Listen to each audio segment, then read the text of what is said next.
Jonathon Colman. Good morning, Moz fans! Ow! Greetings from Seattle, Washington, where it's raining outside as usual. I am all caffeinated here, so I've got a ton of information for you, over 100 slides, and we are really going to get a deep understanding of content strategy. And my goal for today is to show you how it's different than content marketing, and give you a bunch of new tools and approaches that you can use. They'll be towards the end, and show off tons of examples of people doing excellent content strategy work, so that you can not just follow in their footsteps, but surpass them. I want this to be really empowering. I want you to get a sense of how content strategy enables content marketing. And I think you may be a little bit surprised if you're new to content strategy, because it may not be what you're expecting.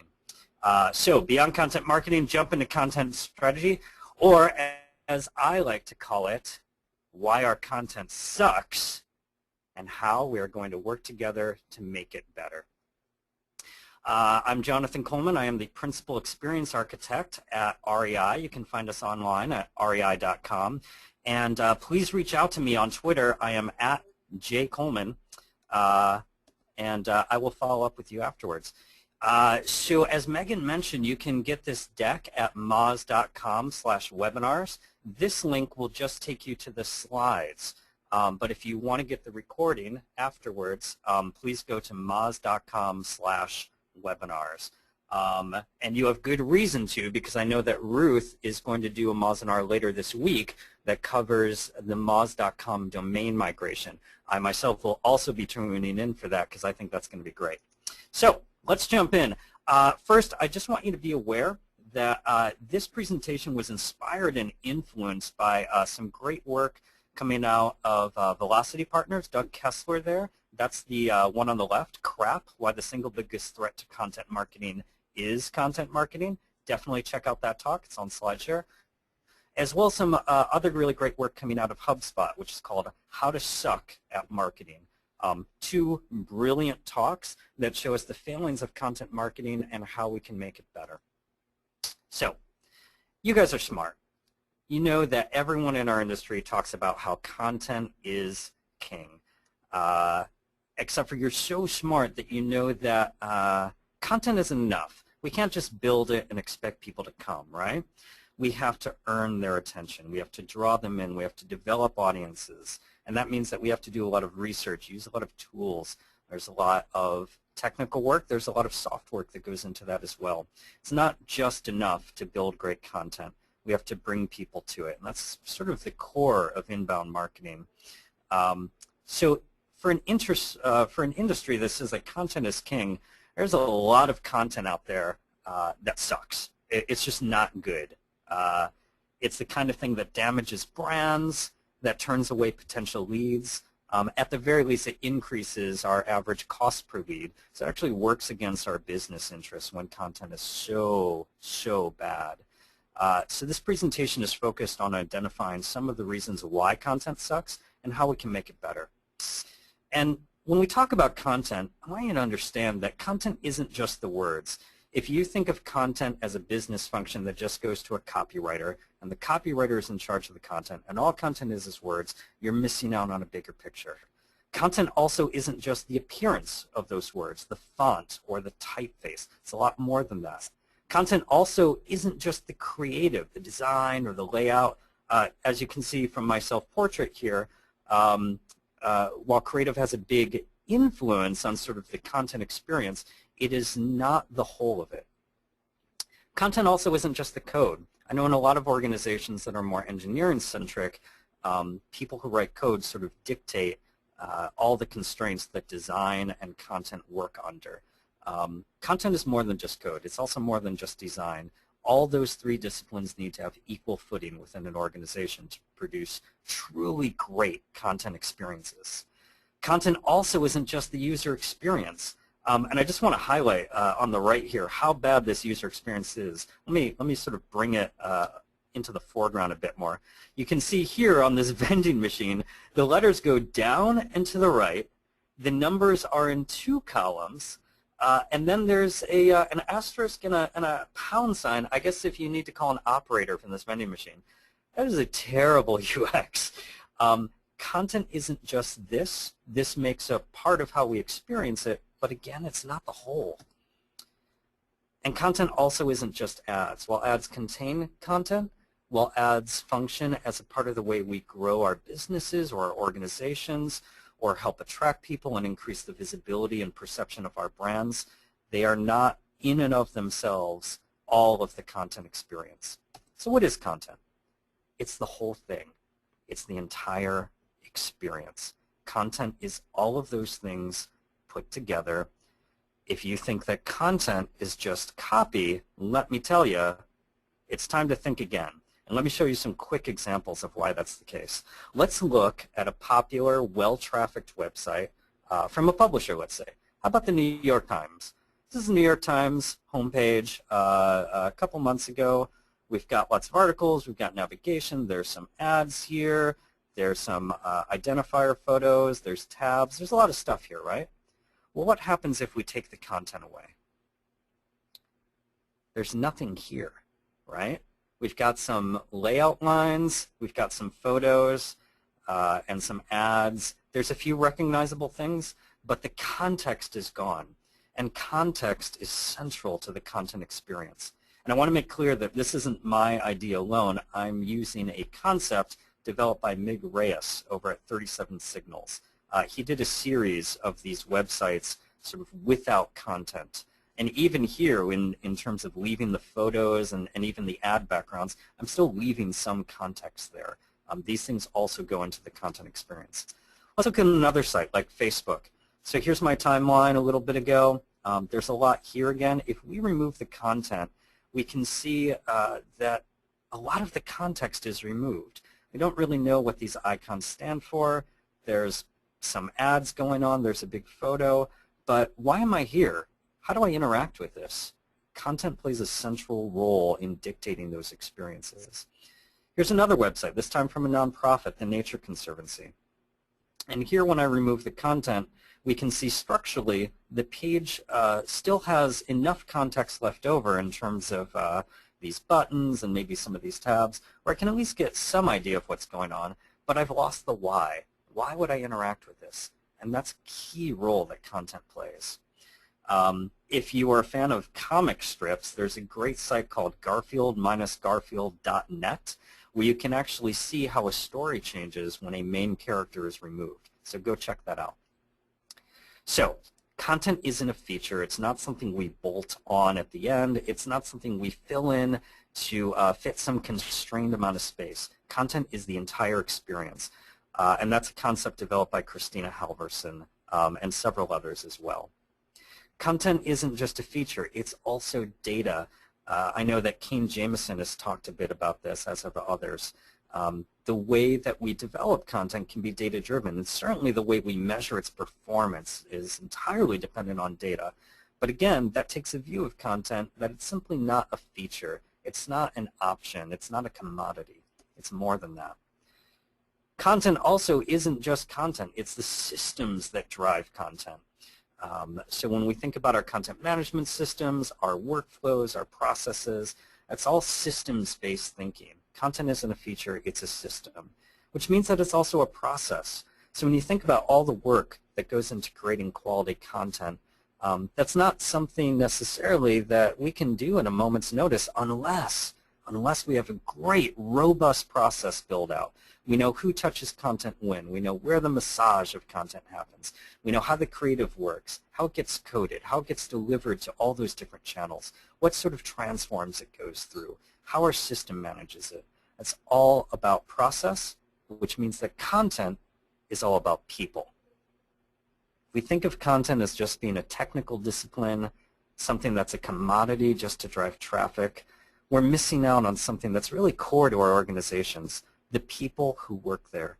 And if we want content to be a core business asset, we have to place it at the same level as our other core business assets like our people, which means that content can be a political experience. And so what that means is that we can dress up bad content, we can put lipstick on a pig, as it were, but we're not going to fool anyone. it's very easy to determine when content is bad. You can see it in metrics when it's not performing for you, and I think you can see it in terms of the feedback you get when it doesn't meet people's expectations. And we can try to optimize that bad content, but I don't think we're going to lead to any long-term conversions. Sure, we can probably squeeze out a few more dollars, a few more leads, but good content is part of a brand that's sustainable. It's part of a brand that lasts for the next 100 years. And I think those are the kinds of brands that we want to build, not the kind that just exists for a few months. So let's talk about why content sucks and how you can easily identify it. This is sort of a baloney detection kit, if you will, so that when you evaluate content, whether it's yours or someone else's, you get a clear sense of how and why it sucks. So let's jump in. One way that content sucks is when we think of it as just being a commodity. This is a concept by Christina Halverson and Melissa Rock, as expressed in their book, Content Strategy for the World Wide Web. You can find that actually at contentstrategy.com. When we think of content as a commodity, we incentivize ourselves to just sort of churn out more of it. We see content as being equal to dollars. And while we do have to produce good content, and while it's really helpful to set expectations and build a regular schedule, there is something to be said for quality. There is something to be said for a usable experience. There's certainly something to be said for a sustainable process. So I argue that we shouldn't think of content as just a commodity, but again, as part of a mission-critical core business asset. So if you want to see an example of what that looks like, check out Airbnb. Dennis Goodegabera, who works for Airbnb, and by the way, Dennis, if you are out there, I deserve a high five for that pronunciation. I've been working on that all week. So Dennis at Airbnb, he and his team have this great, fantastic set of local content for a number of cities where you can reserve Airbnbs.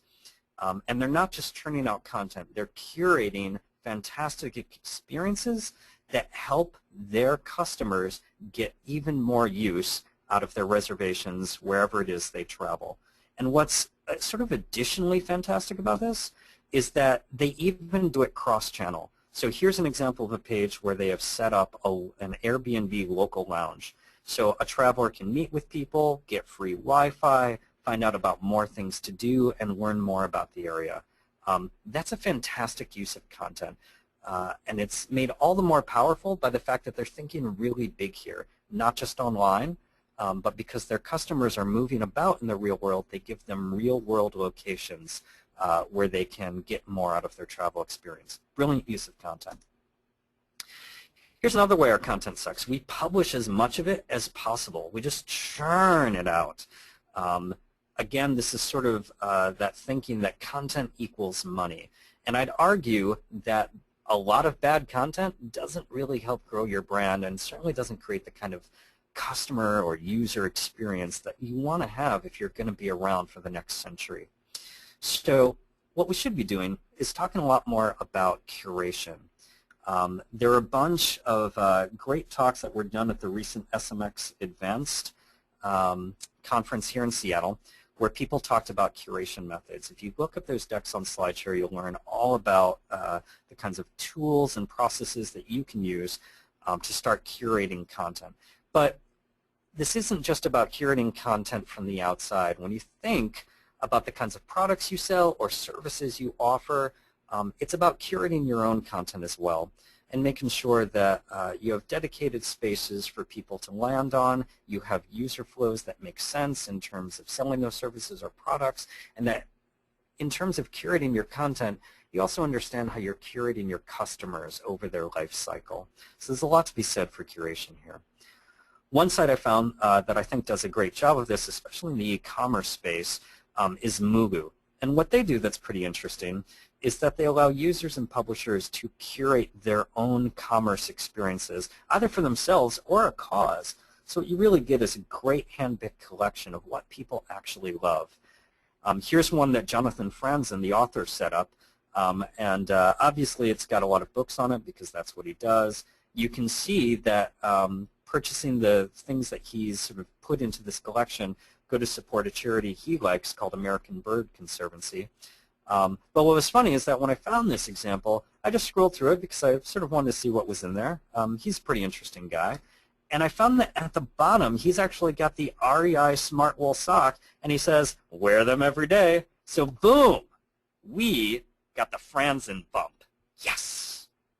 So curation is a pretty cool thing, and it can play an active role in terms of not just your content experience, but how you allow your customers to interact with your brand. Do check out Mulu. I think they do an awesome job at this, particularly in the e-commerce space. So here's another way our content sucks. We don't plan, edit, or schedule it. Content is always a just-in-time experience. And while it's great to be timely, we can also sort of have the due diligence and sort of ask ourselves to step up a bit and try to do a better job at planning out our content, having that editorial calendar, scheduling it out so that it makes sense, not just for our organization, but for the life cycle of our customers, like I said earlier. So when we don't do these things, then we miss out on opportunities like Oreo's great Super Bowl tweet that was much celebrated. And it also leaves our hands tied because we're not ready to respond to a crisis, like when McDonald's Twitter feed got hacked, right? So when we have a schedule, when we have a plan, when we have coverage at day, at night, on weekends, when we plan for the worst and for the best, we're able to increase people's experience of our brand. Again, something I'd argue we want to do. So here's another way that our content sucks. Sometimes we plan out that schedule, we have that process, we have that workflow in place, but we don't actually get support. So we may have a great strategy set up, but we don't have enough people or the relationships we need maybe with other teams or other organizations or partners to actually execute on that strategy. So you can plan for your content, but still ultimately fail to get the support you need. This is something that Erin Kassane talks about in her book, The Elements of Content Strategy. So what we should be doing is building our base, right? We can have the best strategy in the world, but without the right people, without the right teams. I mentioned earlier about politics, without the right understanding of that. And without the right support from our partners, it's going to be really, really difficult to execute in the kind of way that's going to drive our business. So let me show you an example of how that looks when there's a fail in that way. So the Nature Publishing Group had a blog called Climate Feedback. And one of their last posts on that was from the 13th of July in 2012. They put up a post about how they were shutting down this blog, but even that post only went live 18 months after their previous post. So this blog essentially had old content on it for a year and a half before they decided to mothball it. This is a great example. As much as I admire the Nature Publishing Group, it's a great example of how you get an idea. You know people like this in your organization. A VP will come up to you and they say, hey, we really ought to be on the Twitters. And you'll spin up this huge effort, you'll develop this strategy, and then you'll ultimately find that it's unsustainable. So planning for execution is part of planning for strategy. You can't have the strategy without the executional plan. Don't be like nature. Come up with that plan, build out your calendar, make sure that you have the support of your teams or your partners. So this one is the most obvious. Sometimes our content sucks because it's useless, like this broken key, or unusable, like this flat tire, or inconsistent, like, well, this. And apologies to everyone for showing hairy feet, although if you're a Lord of the Rings fan, this is probably your desktop wallpaper. So these are concepts that Erin Kassane and Colleen Jones talk about in their books. And let me sort of go into more detail here. Because instead of all these things, content should be clear and complete, like this glass of wine.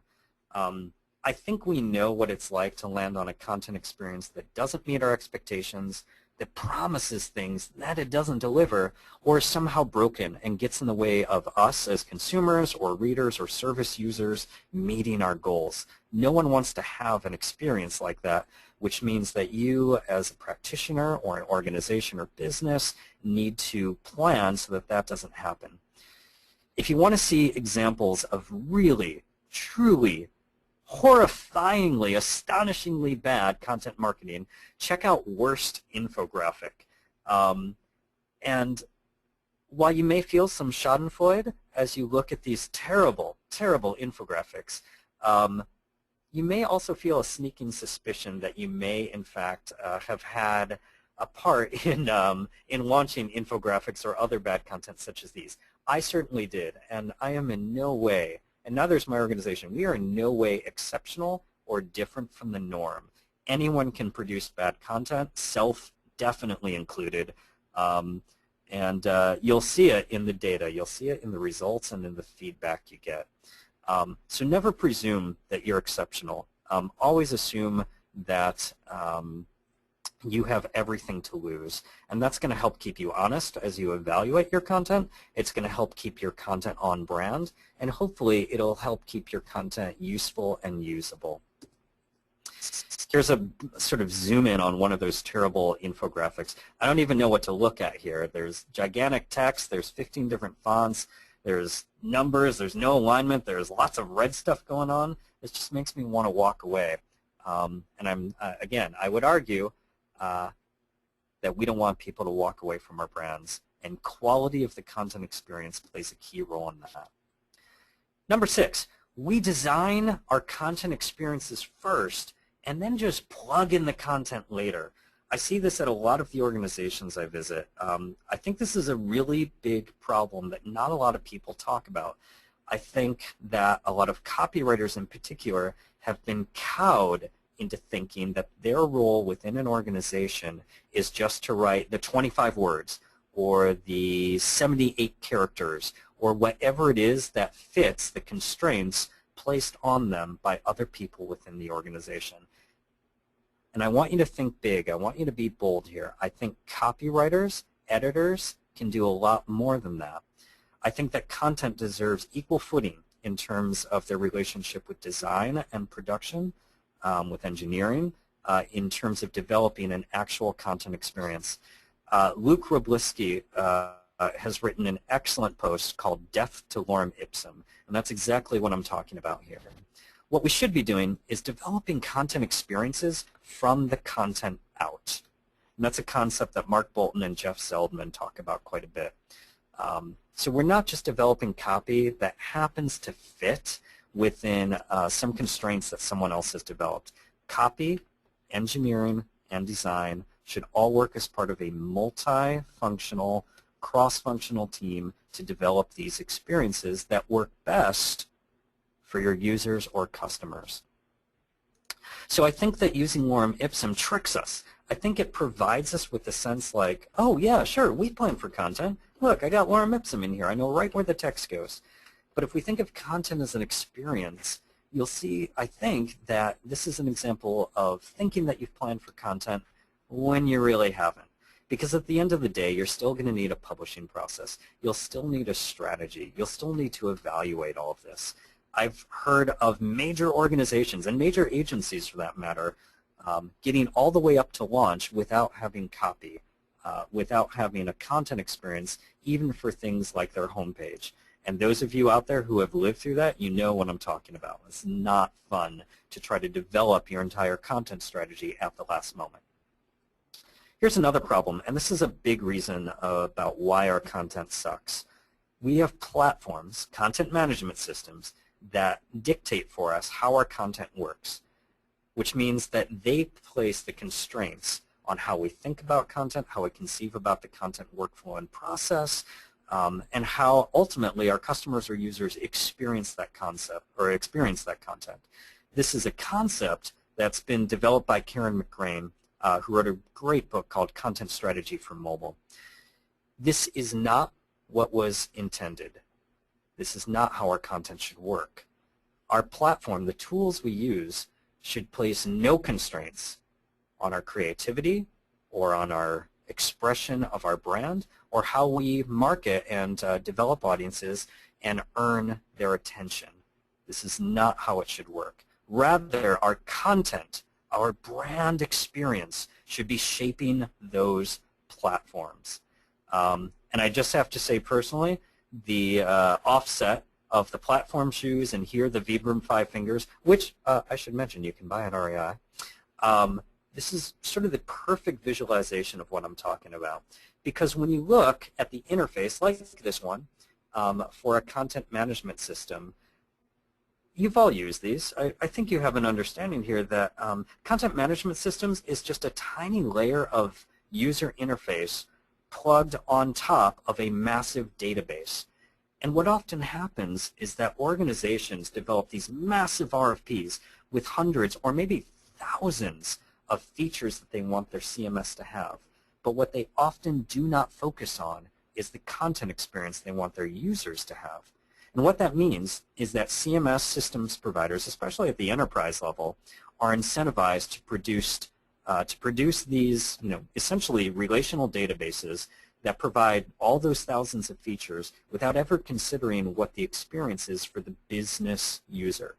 So we end up with CMSs that are incredibly difficult to use, place great constraints on the activities of business authors and users, and that don't allow for a great deal of flexibility in terms of how that content is presented to end users or end customers, or how that content becomes flexible to work in other platforms. So I think that we often get a case where we have functionality at the cost of usability, and that has a big, gigantic impact on the quality of your content. And this is sort of a related topic.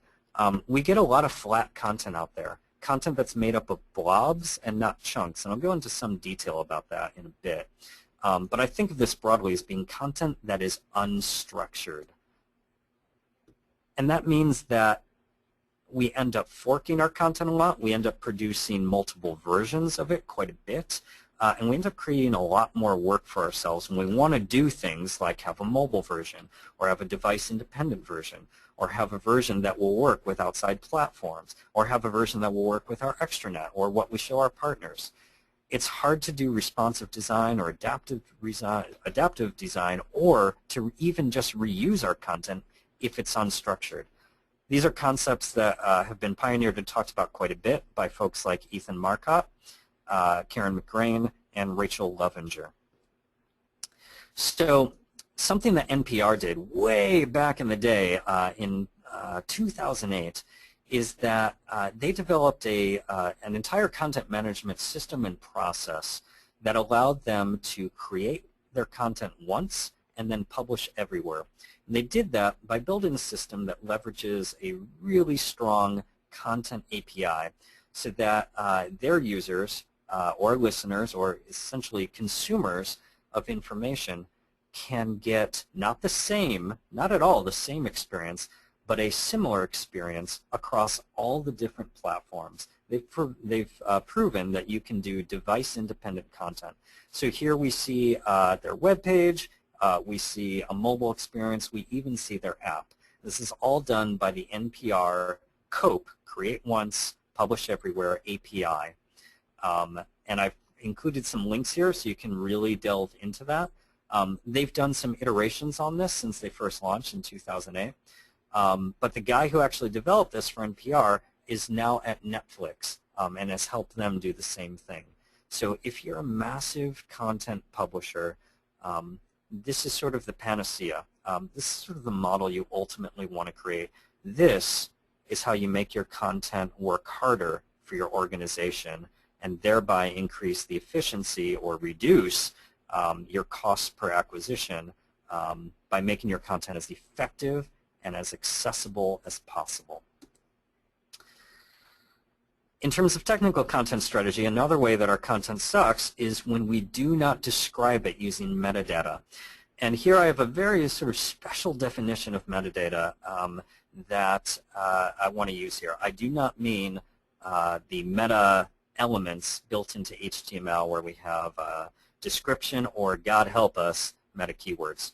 Here I'm talking about real metadata, the kind you might find, say, on a library card, as I show a photo of here. You can check out some of the works, again, of Karen McGrain and Rachel Levinger and several others to learn about how metadata can be used to describe content. even though I'm going to talk about a search scenario here, I want you to understand that there's a lot more out there to the world of metadata than just meta tags, if you will. I'm going to show you an example from our website, rei.com. So metadata is something that you can use to describe anything. It's often developed in XML using an XSL schema so that you can describe a framework for information. And then in our case, in the example I'm going to show you, you can use that framework to drive functionality on your site based on what you know about your information. So let's jump in. Here's a given product page on our website for a pretty cool product, the GoPro Hero 3 camera. I need to get one of these. These are pretty cool. So this product is not just flat text. I talked a little earlier about blobs and chunks. And if you think about a content blob, it's the kind of thing where maybe you write a post on your blog in WordPress and you put all of the content for that post into one big text entry box. That makes it really hard to address certain areas of that content, even if it's marked up with something like schema.org or RDFA or some other kind of microformat or microdata. What we need to do is to be able to address certain chunks of our content in a very niche or particular way. That's going to help us reuse that content, prioritize that content for different delivery channels like mobile or a iPad or something like that, or to make our content reusable in a very helpful way for users on another platform. So here, this product page, it's not just static code. It's all driven dynamically out of our product database. So this is well-structured information. If you scroll down on this page and hit our specs tab, you'll actually see some of that structure. What we do is, through our database, we describe, this is actually metadata right here. We call these base pairs. So what we have here is a specification on the left, and then the value for that specification on the right. So the best use for this is multisport. The megapixels, in terms of what this camera supports, is 12 megapixels. Is it waterproof? Yes. Is it high def? Yes, and so on. So these are technical specs for our products, but they are also metadata because they're not just expressed here in terms of being static content on the page, they're database driven. So if we go to a category page like this one for electronics, you can see in our faceted navigation, there's a number of categories, but you can see on the left there's also features, things like brand and so on. Those are all driven by the information, the metadata about our products in that product database. So if we look at all the different ways that we allow our customers to sort those search results, you'll see that the metadata is actually reflected here in our navigation. So that's a way that metadata, not just meta tags, not just meta elements, but actual metadata, which is data about our data, it aids our customers or our end users in terms of finding what they're looking for. This is just a pretty simple sort and filtering, right? This is just faceted navigation. Metadata can do a lot more than that. This is just a simple example of that. This is something that having a metadata strategy tied into your content strategy can help you produce for your brand. And finally, and this is sort of what everything else has led up to, we don't think about content beyond the page itself, beyond the static content that we see presented as a user or if we're an author as an author. It's sort of, again, that WordPress scenario where we plug our blog content all into one big text entry field, and then we're not really able to reuse it in niche ways or to do more with it. This is something that Sarah Wachter-Betcher talks about quite a bit in her excellent book, Content Everywhere. So that means that our content isn't portable. Portable is a great word that Sarah uses to describe how our content is flexible enough to be reused on other platforms, or to be even reused on our own platform to become content that moves. So we might take a paragraph or a list item or a photo or a video or whatever it is. We could take those things that might be part of a longer article, say in a blog post, and then reuse just that niche bit of information, say on our homepage, or in REI's case, maybe on a category page or a product page. We want content that's highly structured so that we have the flexibility to move it around as we need.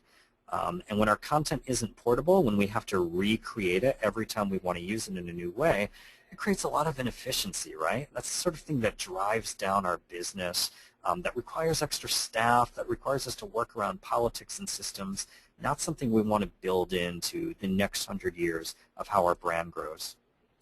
So when content isn't portable, it becomes difficult to reuse it, not just in our own systems, but in outside systems.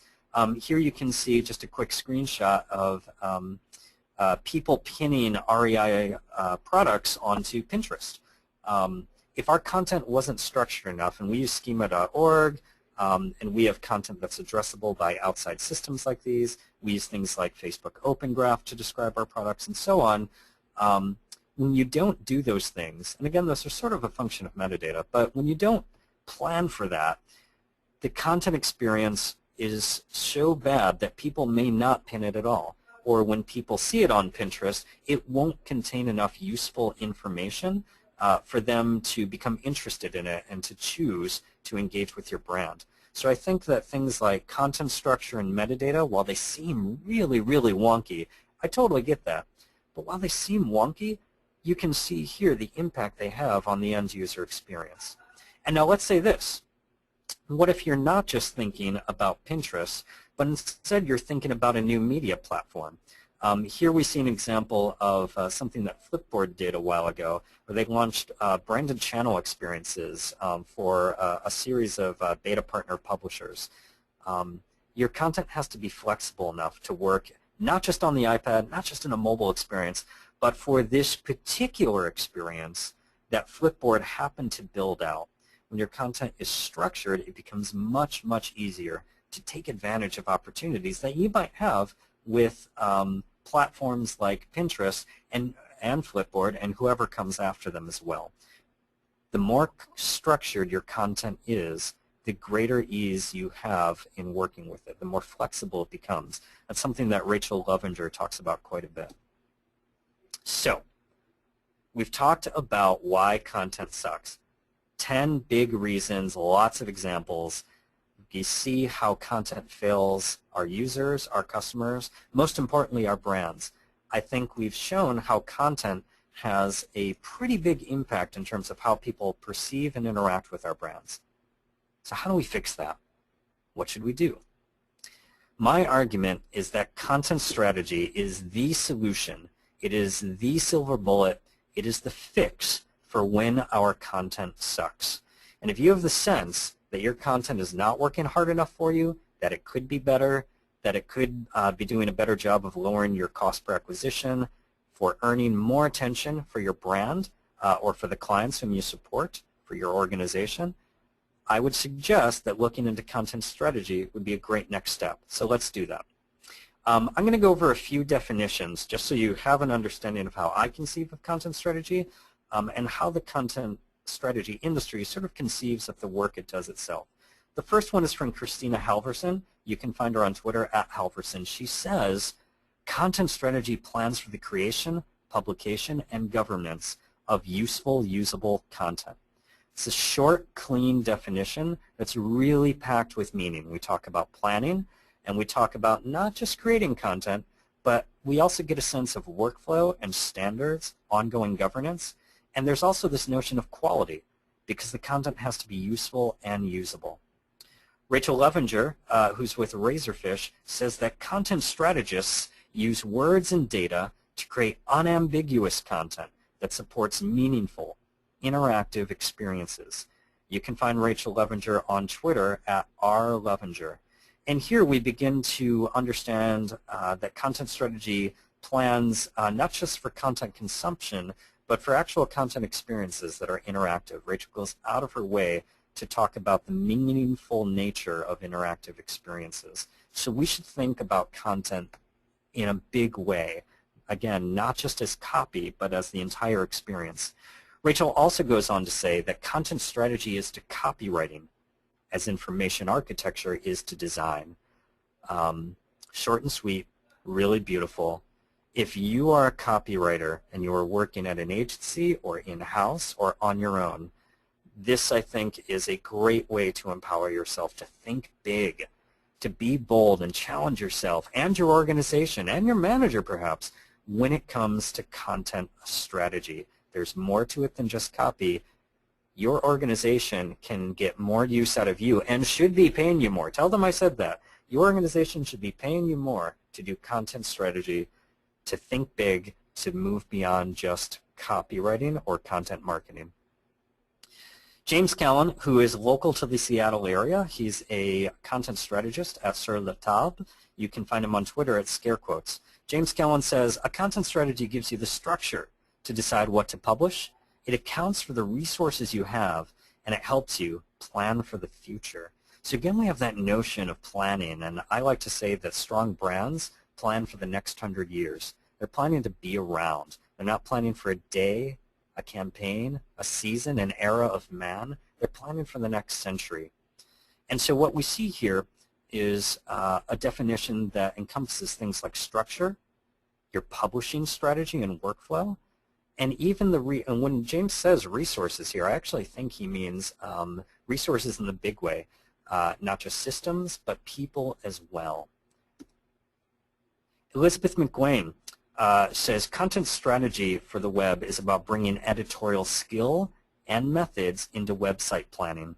And I think this really gets at what I was talking about earlier about making sure that copy and therefore content has an equal seat at the table along with design, code or engineering or production, and marketing, and project or product management as well. I don't think content or copy is something that we can bolt on at the last minute or simply design into a series of constraints and expect to have the optimal experience for our customers or users. Elizabeth gets at that here. You can find her on Twitter at E.McGuane.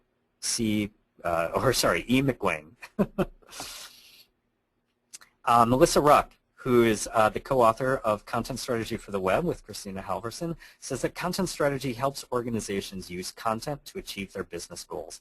Fantastic definition. Here we see that content is clearly tied to business. And please don't get me wrong. When I say that we shouldn't think of content as a commodity or we shouldn't equate content with money, I've tried to offset that by making the point that as strong inbound marketers, we all know the role that content plays in driving attention for our brands and building our visibility, increasing our business. HubSpot in particular has done a great job of proving out in study after study that great content promoted in smart ways with strategy for your inbound marketing helps decrease your average cost of acquisition, your cost per lead. And I think Melissa gets at that well as well. You can find her on Twitter at Melissa Rock. So if all those things sound too fluffy or too ethereal or mystical, too complex, here's how the Brain Traffic Agency in Minnesota, that's Christina Halverson's agency, breaks down content strategy. There are 5 essential elements broken out into 3 groups. First, there's the core strategy, and that's your brand strategy. That's the why of who you are. That's in the middle. And on the left, we have content components, the substance of that content, what it is, the structure. And then on the right, we have people components as well. And that gets to the kind of strategy you have for editorial, for metadata, for your workflows and processes, and for your people. Because as I mentioned earlier, content strategy really is all about people, and therefore it is a political process. So you also have to plan for not just creating standards or strategies, but also for how those evolve and change over time, and how they are governed, how you actually get people to adopt the standards that you create so you can ensure consistency in your content experience across channels, across platforms, and over time. That's governance. So this is a relatively simple model. We can fit this in our heads. This is something that we can all build at our organizations as well. Erin Syme, and you can visit her site at dopedata.com. She built a great content lifecycle model that I show here, where we think of content, again, not just as being copy, not just something that's plugged in at the last moment, but there's actually 5 key steps in our content lifecycle. There's auditing, where we conduct stakeholder interviews, do a competitive analysis, and really do due diligence in terms of how our content is performing for us, our partners, our users. Then we move into strategy, where we determine topical areas of ownership. We build out our taxonomies or our information architecture.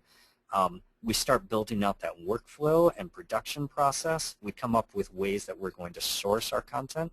And we come up with our voice and tone definitions because that's ultimately how people are going to experience our brands. From there, we move into planning. And there we have staffing recommendations. We have everything we're doing in terms of using our content management system, or CMS. We have that metadata planning.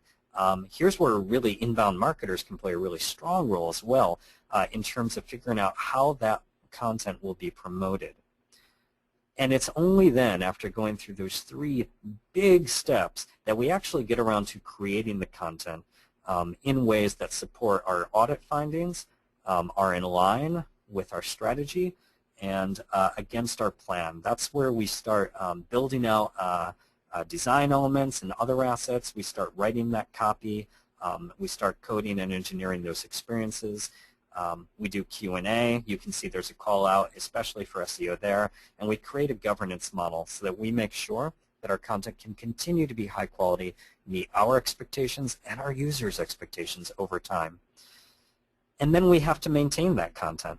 So whether it's in-house, or maybe if we're working as part of an agency or an individual practitioner, we take another look back at that content. We follow the build, measure, learn strategy that Eric Ries talks about quite a bit in the Lean Startup. We apply that model to our content as well. So we have this ongoing audit process, and we use analytics to determine how hard that content is working for us and what we could do to improve it over time. This is a content lifecycle model. It only contains 5 steps. There are legions of activities and strategies in here.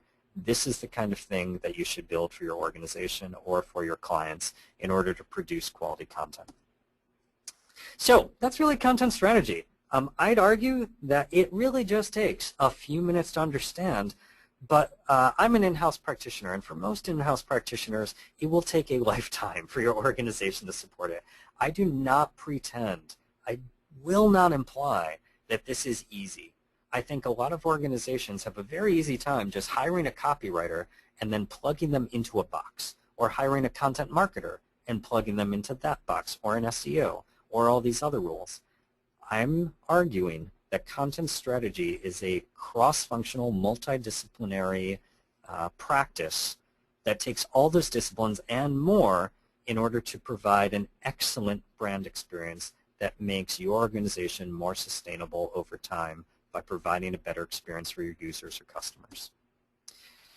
In terms of building out content strategy within your organization, here's a diagram that used to be on skillset.org. It's not there anymore. I'm not sure where it went, but Brain Traffic, Christina Halverson's agency, helpfully reproduced it on their blog. And here you can sort of see some of the relationships between different types of functions on a cross-functional team, and where content strategy fits right into it. And you can see that it's sort of at the nexus of analysis, production, information architecture, SEO, and web editing. Depending on your organizational needs, don't take this as gospel. Fit it in where it makes sense. Again, content strategy is really people strategy. It's all about people, which means that it's all about politics. And you'll need to work with your teams to understand where it best fits in to the infrastructure and to the processes of your organization. Here's another look at how content strategy works with other discipline. Richard Ingram has produced this excellent visualization of tons of different roles in the content strategy, UX, IXD, content marketing, conversion optimization. There's everything in here. So let's just sort of jump in and take a look at each of these, what are these, hexagons in particular. So first we have the web strategy and planning approach to content strategy. And here you can see a few key roles like your editor-in-chief, your brand strategist, even your search engine marketer. And you can see how Richard has diagrammed the relationships between those roles and the kinds of outputs they have, like personas, content style guides, editorial strategy, the way you handle your analysis of content, see how it's performing for you, your workflow, your ad models, conversion optimization, all of that. That falls in terms of the way Richard conceives of this, to the web strategy and planning piece. That's where we really get to things like, what is your brand? Who are your competition? How do you measure your content? What is your message architecture? Things like that. Next, we jump into the editorial approach. And here we see key roles like your front-end developers, your back-end developers, the people who actually create your content. And again, there's crossover with that planning hexagon, so you also see how your editor-in-chief plays a role here in terms of influencing the people doing editorial work. That would just make sense.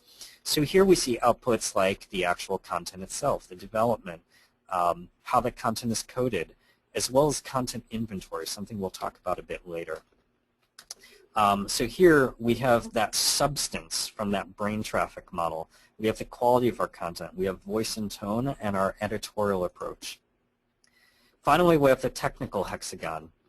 And here we see roles like information architect and interaction designer.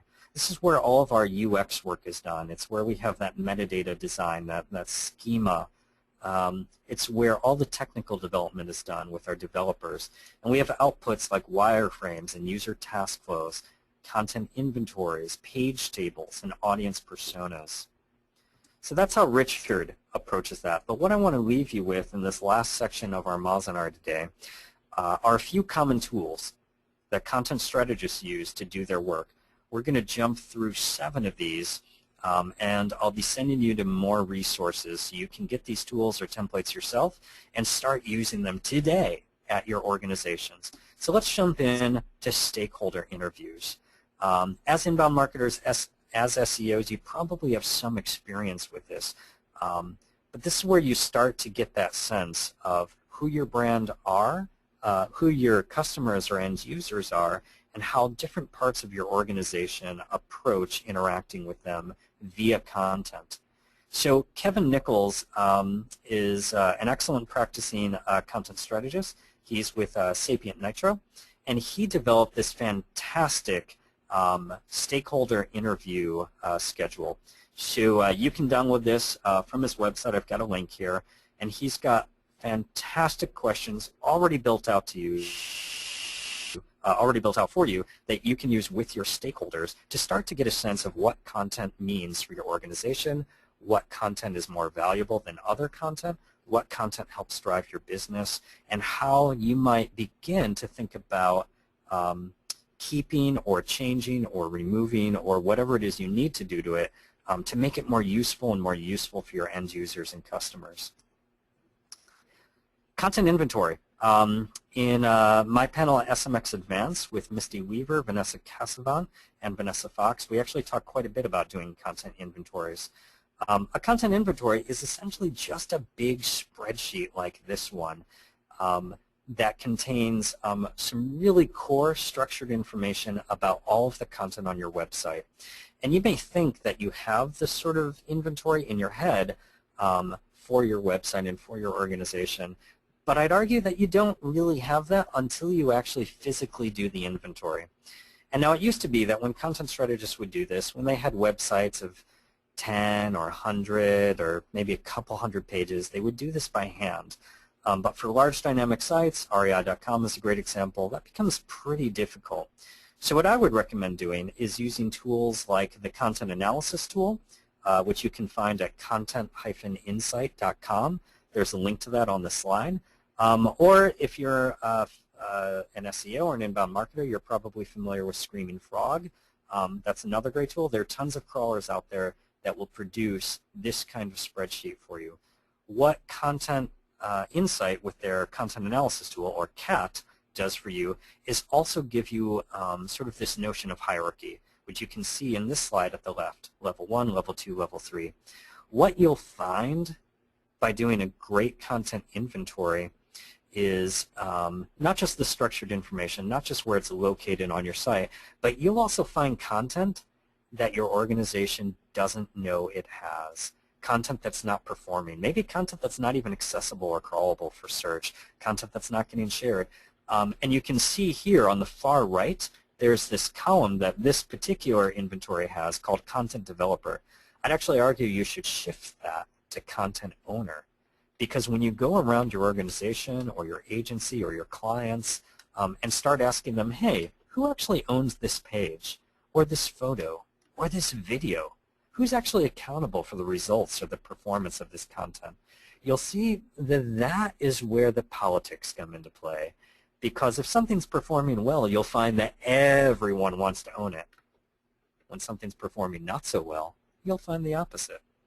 A content inventory is not just a map for your content, it's a map for your organization.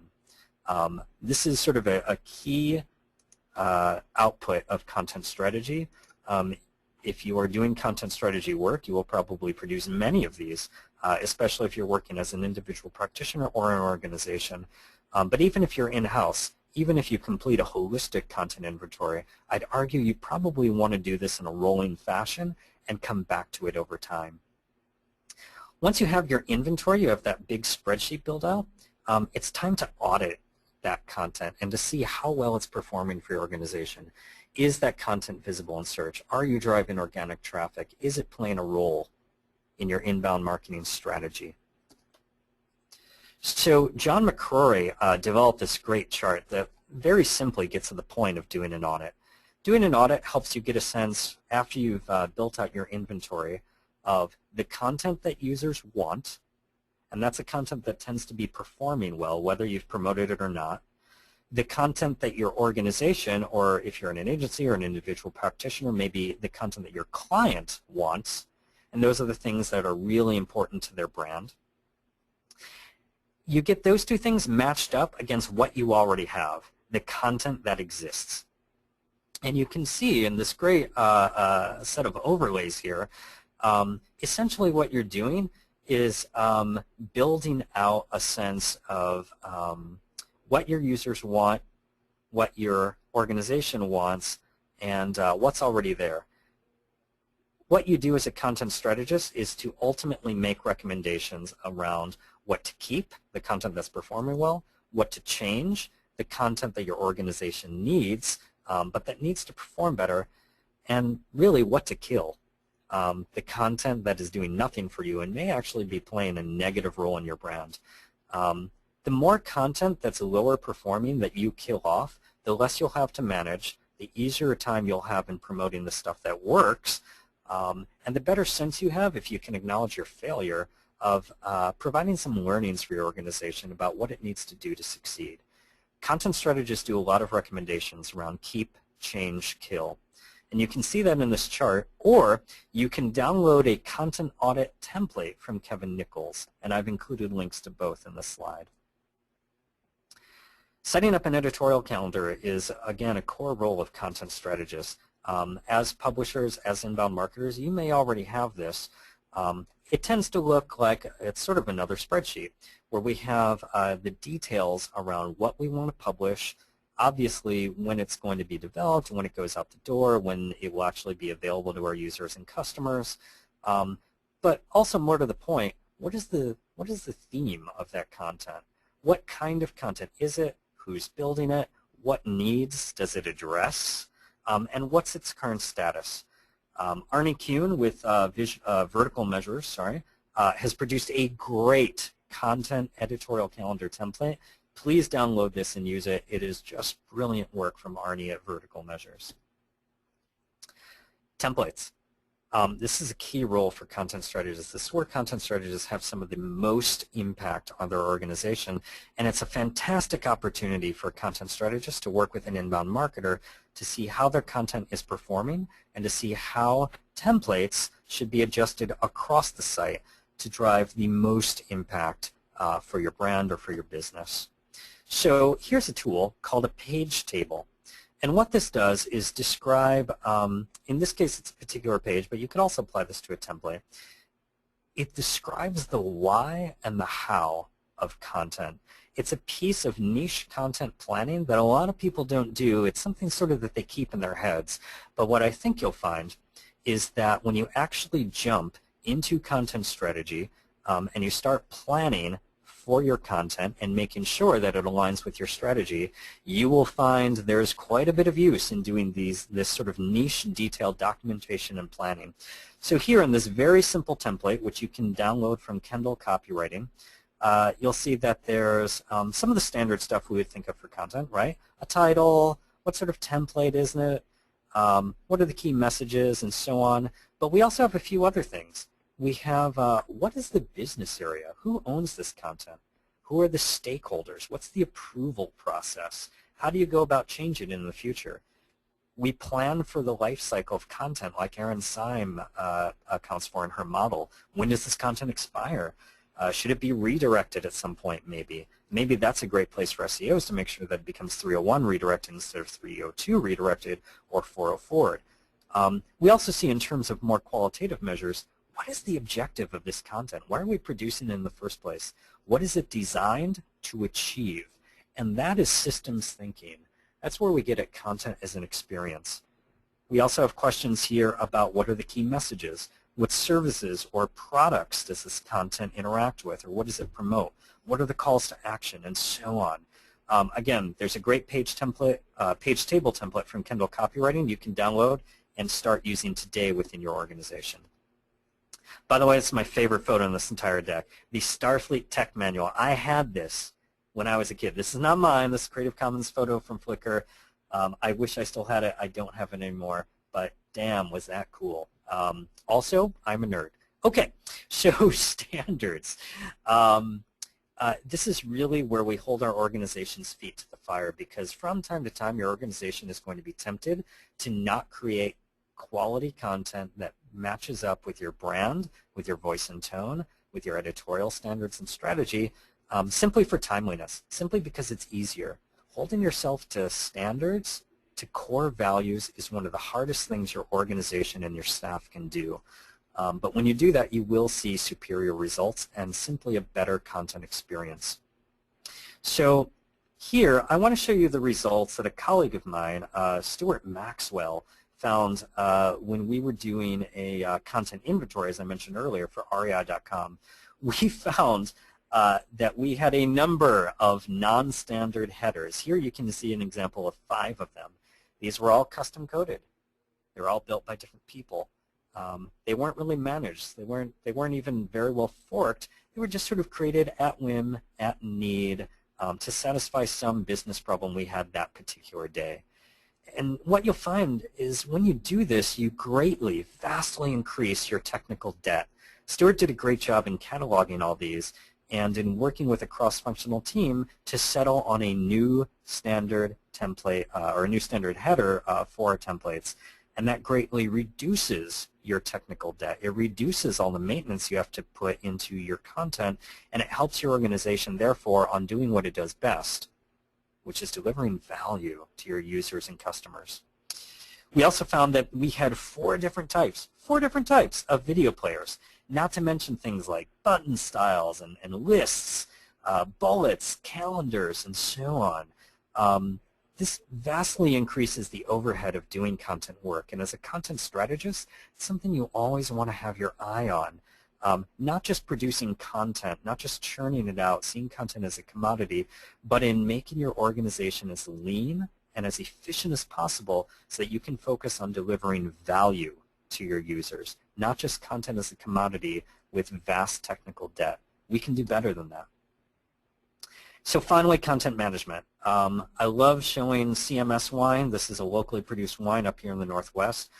Just because their label says CMS, and I can't help but think of content management system whenever I see that.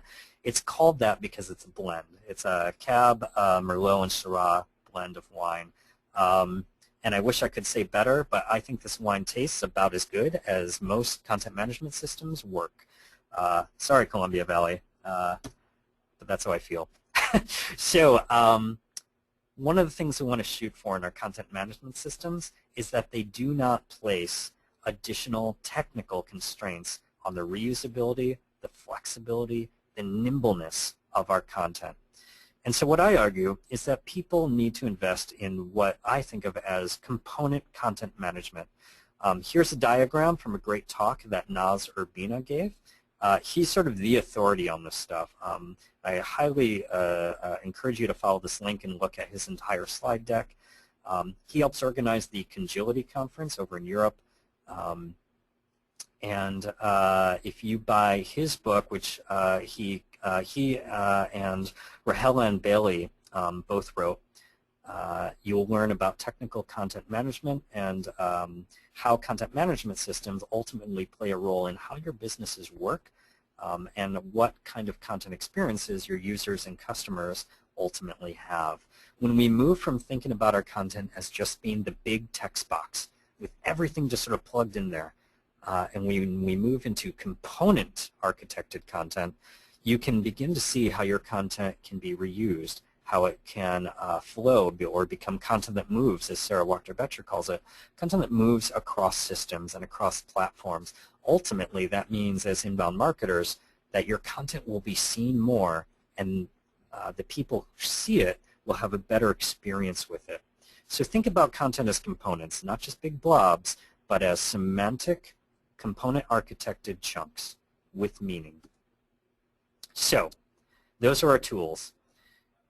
My ask for you as inbound marketers, as people who are concerned with the state of content, as people who consume a lot of content, and as people who are ultimately invested in brands that last, brands that endure, organizations that will be here not just for a season of man, but for the next 100 years, I ask you, let's all work together to stop creating content that sucks and to start creating content that rocks, content that's semantic, content that flows, content that provides an excellent, valuable user experience, content that is useful, usable, nimble, flexible, content that's described with metadata so that we can get the most use out of it, content that supports your brand strategy, that supports the message architecture, that supports not just the needs of your organization, your internal staff, your processes, workflows, systems, but content ultimately that supports the needs of your visitors, your users, your customers. So do it for them. Do it for your brand. Do it for your business. Do it for your community, both online and off, because as Airbnb showed us, content doesn't just live on the web. It's cross-channel. It's everywhere. Once you start thinking about content in terms of systems thinking, you start seeing content as an experience, and a very human experience is that. So do it for a better web, and do it because you're invested in content. You're a content stakeholder. Do it because you love it. That's it for this talk. If you would like to find out more information about content strategy, I've hand-curated a great list of over 200 free resources. You can get to it by this link. It's just a post on my blog. And again, folks, I'm Jonathon Colman with REI. Please reach out to me at jcoleman, and I'll follow up with you afterwards. And again, you can get to this deck at bit.ly/contentmoz if you want to get to it immediately. But if you want to get the recorded talks, the recorded talk from the session, please go to moz.com/webinars. And that is it. I'd be really happy to take your questions. Thank you. Awesome. Thank you so much, Jonathan. I think everyone is out there ready to start an awesome content strategy system. So I just wanted to, again, Jonathan mentioned this, remind you that the recording and the slide deck will be up at moz.com/webinars within about the next 24 hours.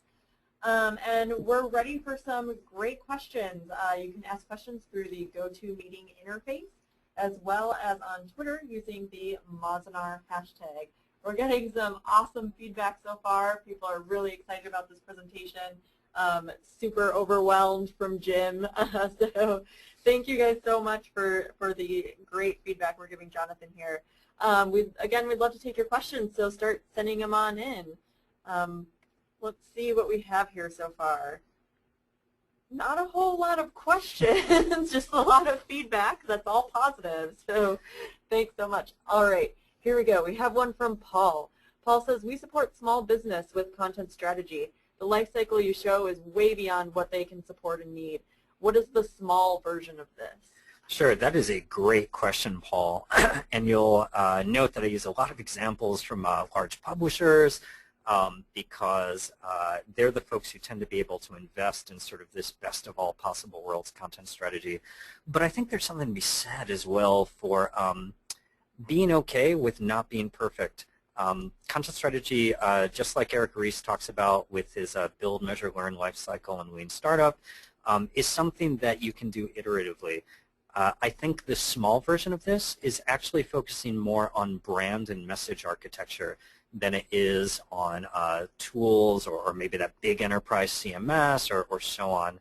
It's leaving your clients or your organization with a clear understanding, a documented and agreed upon understanding of what their brand is, how they express it in terms of their content, what their message architecture is, and how you make sure that that gets built into every content experience, from their homepage to their emails to that infographic to any videos they produce. Or if they're not doing those things, if they just have a very small, maybe hand-coded site, really, really tiny, just starting up, making sure that they speak with that authentic voice and tone that matches their brand. It's not just anyone, and it doesn't provide a negative experience. It is authentic and particular to them.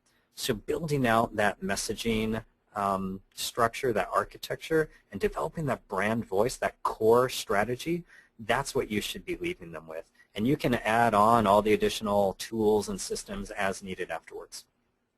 All right, great. Now we're getting the questions pouring in. All right, Sarah's wondering, what is your best line of attack to fix a website that has been generating bad content for over a year? Where's the best place to start? Fantastic question, Sarah. Thanks for that. This is actually where the inventory matched with the audit tools can really come into play quite well. So if you know that that content is bad, there's probably a reason why the organization is still stuck producing it, right? So what the inventory does is give you that entire collection of content. And then what the audit does is show how it's performing. So you can tie in web analytics data into the audit. You can tie in SEO data, maybe use the Moz API to bring in the Moz rank, Moz trust, so on, the numbers of links and so on. You can bring in social data to see if anyone's sharing that content. Assuming that the content is actually bad, right, you'll see that it's not performing well in terms of analytics. You'll see it's not being shared because no one's interested in it. They're not engaging with it enough if it's bad. And it's probably not driving a lot of links or visibility or traffic or conversion or engagement or anything for your organization. Proving that out, doing the due diligence to not just qualitatively call it bad, but to quantitatively describe it as being bad, I think will go a great deal in terms of turning people's heads and showing them that some change is required. Maybe you won't get the new content management system or the full-on voice and tone guidelines or the other things you may want to develop, but you'll start to get there iteratively. You'll start to make changes that improve how your content is used by people. And that's ultimately the goal of content strategy. You can get to the rest over time. Awesome. All right, Martin is wondering, how do you keep the creativity alive and avoid useless, soulless content? Oh, useless, soulless. I love that. I think that's actually where you go back to your brand principles and you sort of say, hey, if we're producing content that's useless and soulless, what does that say about our brand? And maybe you don't have the brand sort of description. Maybe you don't know enough about what your brand is, or it hasn't been documented formally and it's not agreed upon by everyone. So everyone just sort of tries to play it safe, right? It's sort of that political aspect of content where if we don't really know, if we don't all agree on what the brand is, it's really hard to create content that rocks around a brand like that, right? So maybe that's where you go and you start to investigate things like your organization's core values or your vision, the why behind your organization, what you're here to do, what problems do you solve, and then you reattack your content by focusing on those things so you know that you're drawing not just the right users, but creating the right content for them. You're not trying to appeal to everyone. I think that's what drives uselessness and soullessness.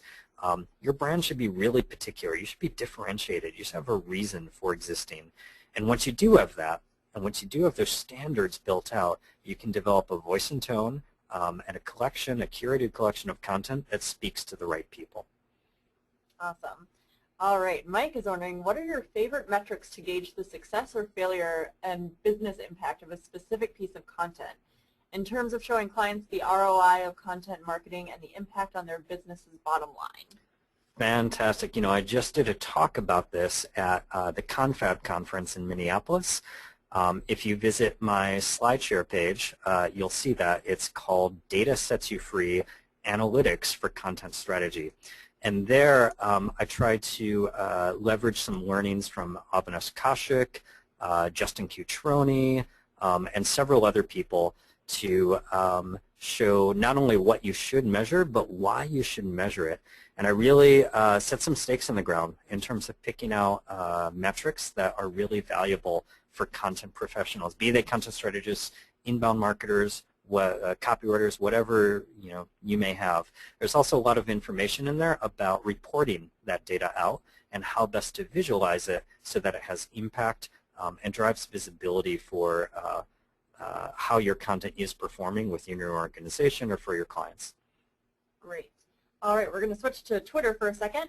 Hashim, first of all, says awesome webinar, but they're also wondering, it seems like there's a lot of process involved. How do we make speedy content with all this process? Fantastic question. And here's what I'd argue. The goal should not be speed at all costs, right? The goal should be meaningful, brand appropriate, interactive experiences. The process should support that. So if you're finding that process is weighing down your speed to market, the way you're able to ship your content, then I'd say your process needs to change. Process is not the enemy of speed. Process, if anything, should enable speed. So when we talk about some of the more technical nature of things, metadata design, having those voice and tone guidelines and standards, your editorial strategy, if speed is of the essence, if that is a core value for your brand, then by all means build that into those processes. But what I would say is that a lack of process ultimately makes things, makes your content less nimble. It makes it so that you are less able to respond to content opportunities or to crises in a way that best supports your brand. I don't believe in speed at all costs. I believe in speed offset by your brand values. Great answer. All right, Andrew is wondering, what's your opinion on producing content that expires versus content that is or should be evergreen? It's not. I couldn't quite read that, sorry. Oh, I'm sorry, that's okay. Oh, what's your opinion on producing content that expires? Oh, yeah, sure. Well, so Andrew, that's a great question. That kind of goes back to that audit process, I think. It's great to produce evergreen content, or especially content that should be evergreen, but only where it actually matches up with your audience's needs and only where it actually performs. As inbound marketers, you're probably very strong with analytics, so I bet you have a way of determining that. But the audit process matched with the inventory is where you see how all of that evergreen and non-evergreen content actually performs against each other. So once you have the data, maybe it shows that your evergreen content performs really, really well, as it should. Maybe that is, having that data, making that argument, is how you are able to get more or better evergreen content created, to develop the process within your organization that supports more or better evergreen content. Awesome. All right, next question. Olivia, she said, you said that you can't have a great strategy without an executable plan. If you have awesome ideas for great content, how do you go about acquiring support for that when support is lacking or virtually non-existent? Fantastic, and that gets at the core why of content strategy. This industry was created out of people asking that exact question. So there's a lot of arguments you can make. I've talked a bit in the last few questions about using data to prove your point. Again, if you go to my Data Sets You Free presentation, not only will you see metrics that you can use to prove out the value of content strategy, but you'll also see the why. You'll see why metrics will turn people's heads and hopefully get your leadership on board. But that depends, right? Because not all leaders, not all clients, not all people are turned by data. There's a lot of sort of the soft side of content and of brands that data may not be able to account for very well. So you also have to become adept at making the emotional, the empathy connection with people, and making that argument as well. Corey Vilhauer, who's a content strategist in South Dakota, has an excellent presentation. I can't quite remember what it's called, but if you look up Corey Vilhauer on SlideShare, you will find his presentation from Confab about empathy and how content strategy is really people strategy. And he talks quite a bit about how empathy can be used in your messaging and the role it plays in your organization. So to answer your question, I'd argue that you have to use data, but you also have to know when the data isn't working and when it's not getting attention and helping people make decisions. And that's where you also have to take people's feelings and the structure of your organization into account. Great. All right. Thanks, Jonathan.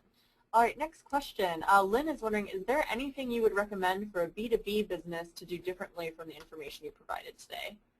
I don't think I'd recommend anything different. I think that broadly these steps work for just about everyone. I see there's another question here about boring content as well from Janine. At MozCon last year, actually, there's a great speaker, he's one of the community speakers, and I cannot remember his name, so I'm a big jerk, but he talked a lot about how his company, which just makes bindings, I believe, for folders and papers and whatnot. Yeah, that was Jeff? Yeah. He did a great talk just in a handful of minutes about how he was taking advantage of YouTube and making these really great, really entertaining, exciting, and engaging videos to promote his brand.